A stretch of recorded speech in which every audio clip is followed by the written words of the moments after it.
கர்த்தராகிய இயேசு கிறிஸ்துவின் பரிசுத்த நாமம் மகிமைப்படுவதாக. இன்றைக்கான வேத பகுதி யோசுவாவின் புஸ்தகம் 14ஆம் அதிகாரத்திலிருந்து 16ஆம் அதிகாரம் வரை வாசிக்க கேட்போம்.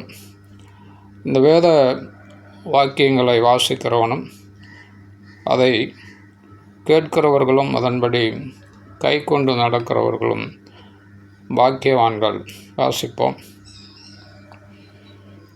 கானான் தேசத்தில் இஸ்ரவேல் புத்திரர் சுதந்திரித்து கொண்ட தேசங்களை ஆசாரியனாகிய எலெயாசரும் நூனின் குமாரனாகிய யோசுவாவும் இஸ்ரவேல் புத்திரருடைய கோத்திர பிதாக்களின் தலைவரும் கர்த்தர் மோசேயை கொண்டு கட்டளையிட்டபடி சீட்டு போட்டு 9.5 கோத்திரங்களுக்கும் சுதந்திரமாக பங்கிட்டார்கள்.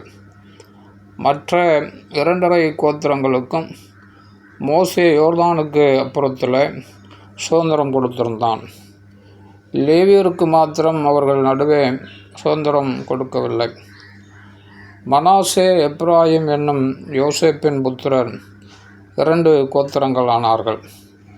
ஆதலால் அவர்கள் லேவியருக்கு தேசத்தில் பங்கு கொடாமல் குடியிருக்கும்படி பட்டணங்களையும் அவர்களுடைய ஆடு மாடுகள் முதலான சொத்துக்காக வெளிநிலங்களையும் மாத்திரம் அவர்களுக்கு கொடுத்தார்கள். கர்த்தர் மோசேக்கு கட்டளையிட்டபடி இஸ்ரவேல் புத்திரர் செய்து தேசத்தை பங்கிட்டார்கள். அப்பொழுது யூதாவின் புத்திரர் கில்காலிலே யோசுவாவினிடத்தில் வந்தார்கள். கேனாசியனான எப்புனேயின் குமாரனாகிய காலேப் அவனை நோக்கி, காதேஸ் பர்னேயாவில் கர்த்தர் என்னை குறித்தும் உம்மை குறித்தும் தேவனுடைய மனுஷனாகிய மோசேயோடு சொன்ன வார்த்தையை நீர் அறிவீர். தேசத்தை வேவு பார்க்க கர்த்தரின் தாசனாகிய மோசே என்னை காதேஸ் பர்னேயாவிலிருந்து அனுப்புகிற போது எனக்கு 40 வயதாயிருந்தது. என் இருதயத்தில் உள்ளபடியே அவருக்கு மறு செய்து கொண்டு வந்தேன். ஆனாலும் என்னோடு கூட வந்த என் சகோதரர் ஜனத்தின் இருதயத்தை கரைய பண்ணினார்கள். நானோ என் தேவனாகிய கர்த்தரை உத்தமமாய் பின்பற்றினேன். அந்நாளிலே மோசே, நீ என் தேவனாகிய கர்த்தரை உத்தமமாய் பின்பற்றினபடினால் உன் கால் மதித்த தேசம் உனக்கும் உன் பிள்ளைகளுக்கும் என்றைக்கும் சுதந்திரமாக இருக்க கடவுது என்று சொல்லி ஆணையிட்டார். இப்போதும் இதோ கர்த்தர் சொன்னபடியே என்னை உயிரோடு காத்தார். இஸ்ரவேலர் வனாந்தரத்தில் சஞ்சரிக்கையில் கர்த்தர் அந்த வார்த்தையை மோசேயோடு சொல்லி இப்போது 45 வருஷமாயிற்று. இதோ என்று நான் 85 வயதுள்ளவன். மோசே என்னை அனுப்புகிற நாளில் எனக்கு இருந்த அந்த பலன் நாள் வரைக்கும் எனக்கு இருக்கிறது. யுத்தத்திற்கு போக்கும் வருத்தமாக இருக்கிறதற்கு அப்போது எனக்கு இருந்த பலன் இப்போதும் எனக்கு இருக்கிறது. ஆகையால் கர்த்தர் அந்நாளிலே சொன்ன இந்த மலைநாட்டை எனக்கு தாரும். அங்கே ஏனாக்கியரும் அரணிப்பான பெரிய பட்டணங்களும் உண்டென்று நீர் அந்நாளிலே கேள்விப்பட்டீரே. கர்த்தர் என்னோடு இருப்பாரானால் கர்த்தர் சொன்னபடி அவர்களை துரத்தி விடுவேன் என்றான். அப்பொழுது யோசுவா எப்புனேயின் குமாரனாகிய காலேபை ஆசீர்வதித்து எபிரோனை அவனுக்கு சுதந்திரமாக கொடுத்தான். ஆதலால் கேனாசியனான எப்புனேயின் குமாரனாகிய காலேப் இஸ்ரவேலின் தேவனாகிய கர்த்தரை உத்தமமாய் பின்பற்றினபடியினால் இந்நாள் மட்டும் இருக்கிறபடி எபிரோன் அவனுக்கு சுதந்திரமாயிற்று. முன்னே எபிரோனுக்கு கீரியாத் அர்பா என்று பேர் இருந்தது. அர்பா என்பவன் ஏனாக்கிற்குள்ள பெரிய மனுஷனாயிருந்தான். யுத்தம் ஓய்ந்ததனால் தேசம் அமைதலாயிருந்தது. ஆமேன். 15ஆம் அதிகாரம்.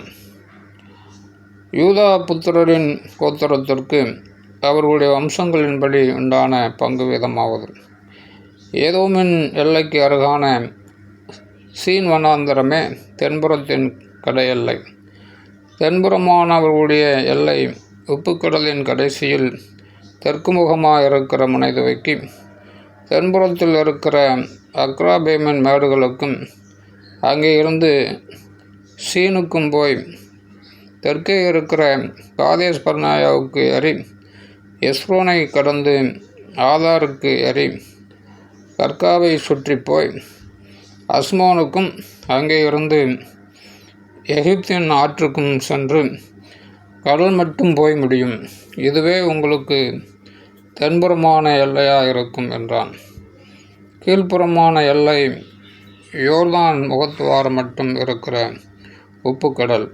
வடபுறமான எல்லை யோர்தான் முகத்துவாரமாக இருக்கிற கடலின் முனைதுவைக்கு பெத் எக்லாவுக்கு ஏறி வடக்கே இருக்கிற பெத் அராபாவை கடந்து ரோவனின் குமாரனாகிய போகனின் கல்லுக்கு ஏறிப்போய் அப்புறம் ஆகோர் பள்ளத்தாக்கை விட்டு தெபீருக்கு ஏறி வடக்கே ஆற்றின் தென்புறமான அதுமீன் மின் மேட்டுக்கு முன்பாக இருக்கிற கில்காலுக்கு நேராகவும் அங்கே இருந்து என்சேமேசின் தண்ணீரிடத்திற்கும் போய் ரோஹேல் என்னும் கிணற்றுக்கு சென்று அப்புறம் எபூசியர் குடியிருக்கிற எருசலேமுக்கு தென்புறமாய் இனோமுடைய குமாரன் பள்ளத்தாக்கை கடந்து வடக்கே இருக்கிற ராட்சதருடைய பள்ளத்தாக்கின் கடைசியில் மேற்காக இன்னும் பள்ளத்தாக்கின் முன்னிருக்கிற மலையின் சிகரம் மட்டும் ஏறிப்போய்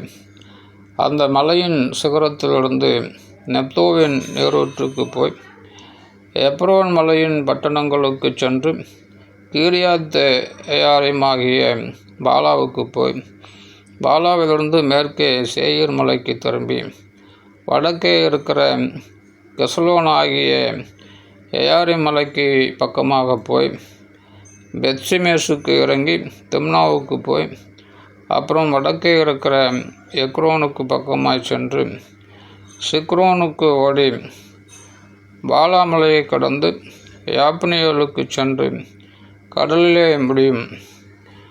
மேற்புறமான எல்லை பெரிய சமுத்திரமே. இது யூதாபுத்திரருக்கு அவர்களுடைய வம்சங்களின்படி சுற்றிலும் இருக்கும் எல்லை.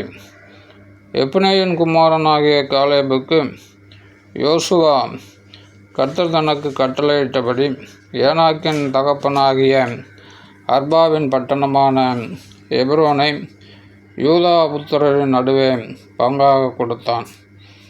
அங்கே இருந்த சேசாய், அகிமான், தல்மாய் என்னும் ஏனாக்கின் 3 குமாரரையும் காலேப் துரத்திவிட்டு அங்கே இருந்து தெபீரின் குடிகளிடத்திற்கு போனான்.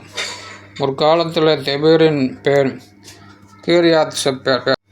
கீரியாத் செப்பேரை சங்காரம் பண்ணி பிடிக்கிறவனுக்கு என் குமாரத்தியாகிய அக்சாலை விவாகம் பண்ணி கொடுப்பேன் என்று காலேப் சொன்னான். அப்பொழுது காலேபின் சகோதரனாகிய கேனாசின் மகன் ஒத்னியேல் அதை பிடித்தான். ஆகையால் தன் குமாரத்தி அக்சாலை அவனுக்கு விவாகம் பண்ணி கொடுத்தான். அவள் புறப்படுகையில் என் தகப்பனிடத்தில் ஒரு வயல்வெளியை கேட்க வேண்டும் என்று அவனிடத்தில் உத்தரவு பெற்றுக்கொண்டு கழுதையின் மேலிருந்து இறங்கினாள். காலை பார்த்து, உனக்கு என்ன வேண்டும் என்றான். அப்பொழுது அவள், எனக்கு ஒரு ஆசீர்வாதம் தர வேண்டும். எனக்கு வறட்சியான நிலத்தை தந்தீர், நீர்ப்பாய்ச்சலான நிலத்தையும் எனக்கு தர வேண்டும் என்றாள். அப்பொழுது அவளுக்கு மேற்புறத்திலும் கீழ்ப்புறத்திலும் நீர்ப்பாய்ச்சலான நிலங்களை கொடுத்தான்.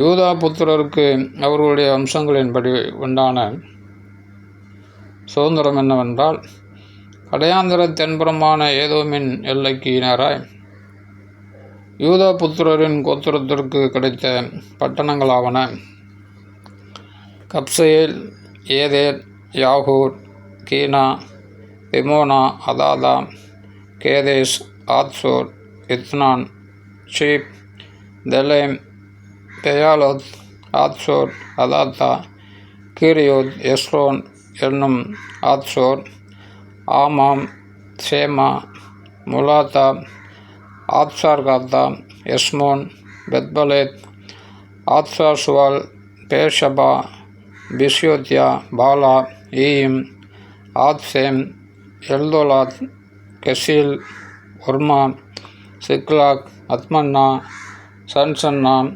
லபாயோத், சில்லீம், ஆயின், ரெம்மோன் என்பவைகள். எல்லா பட்டணங்களும் அவர்களுடைய கிராமங்களுக்கு உட்பட 29.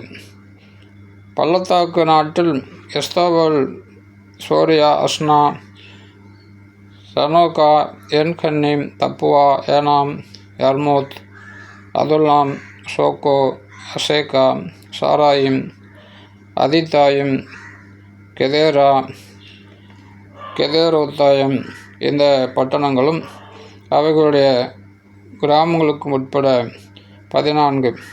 சேனா, நதாஷா, மிக்தால், காத், தெலுயான், மிஸ்பே, யோக்தேயேல், லாகீஷ், போஸ்கா, எக்லோன், காபோன், லஹமாம், கித்லிஸ், கெதரோத், பெட்ராகோன், நாகமா, மக்கேதா இந்த பட்டணங்களும் கிராமங்களும் உட்பட 16. லிப்னா, ஏத்தேர், ஆஷான், இப்தா, அஸ்னா, நெத்சீப், கேகிலா, அக்ஷீப், மரேஷா இந்த பட்டணங்களும் அவைகளுடைய கிராமங்களும் உட்பட 9. எக்ரோனும் அதன் வெளிநிலங்களும் கிராமங்களும், எக்ரோன் துவக்கி சமுத்திரம் மட்டும் அஸ்தோத்தின் புறத்தில் இருக்கிற சகல ஊர்களும் அவைகளின் கிராமங்களும், அஸ்தோத்தும் அதன் வெளிநிலங்களும் கிராமங்களும், காசாவும் எகிப்து நதி மட்டும் இருக்கிற அதன் வெளிநிலங்களும் கிராமங்களுமாமே. பெரிய சமுத்திரமே இல்லை. மலைகளில் சாமீர், யாத்தீர், ஷோக், தன்னா, தெபீர் என்னப்பட்ட கீரியாத் சன்னா, ஆனாப், எஸ்தமோ, ஆனிம், கோஷேன், ஓலோன், கிலோ இந்த பட்டணங்களும் அவைகளுடைய கிராமங்களும் உட்பட 11. அராப், தோமா, எஷியான், யானும், பெத்தப்வா, ஆப்பக்கா, உம்தா, எப்ரோன் ஆகிய கீரியாத் அர்பா, சீயோர் இந்த பட்டணங்களும் அவைகளுடைய கிராமங்களும் உட்பட 9. மாஹோன், கர்மேல், cheap, Juttah, Jezreel, யுக்தேயாம், சனோகா, coin, கெபியா, Timna இந்த பட்டணங்களும் அவைகளுடைய கிராமங்களும் உட்பட 10. அல்கூல், பெத்சூர், கெதோர், மகாராத், பெதானோத், எல்தகோன் இந்த பட்டணங்களும் அவைகளுடைய கிராமங்களும் உட்பட 6. கீரியாத்தேயாரிம் ஆகிய கீரியாத் பாகால், ரபா இந்த பட்டணங்களும் அவைகளுடைய கிராமங்களும் உட்பட 2. வனாந்திரத்தில் பெத் அரபா, மெத்தீன், சக்காக்கா, நிப்ஷான், உப்பு பட்டணம், என்கேதி இந்த பட்டணங்களும் அவைகளுடைய கிராமங்களும் உட்பட 6. எருசலேமில் குடியிருந்த எபூசியரை யூதா புத்திரர் துரத்துவிடக்கூடாமற் போயிற்று. ஆகையால் இந்நாள் மட்டும் எபூசியர் யூதா புத்திரரோட எருசலேமில் குடியிருக்கிறார்கள். ஆமேன். 16ஆம் அதிகாரம். யோசேப்பின் புத்திரருக்கு விழுந்த சீட்டினால் அகப்பட்ட பங்கு வீதமாவது: எரிகோவின் அருகே இருக்கிற யோர்தானிலிருந்து யோர்தானுக்கு கிழக்கான தண்ணீருக்கு போய் எரிகோ துவக்கி பெத்தேலின் மலைகள் மட்டுமுள்ள வனாந்தர வழியாகவும் சென்று பெத்தேலிலிருந்து லூசுக்கு போய் அர்கீனுடைய எல்லையாகிய அதரோத்தை கடந்து மேற்கே எப்லத்தியரின் எல்லைக்கும் தாழ்வான பெத்தரோன், காசேர் என்னும் எல்லைகள் மட்டும் இறங்கி சமுத்திரம் வரைக்கும் போய் முடியும். இதை யோசேப்பின் புத்திரராகிய மனாசேயும் எப்பிராயிமும் சுதந்தரித்தார்கள்.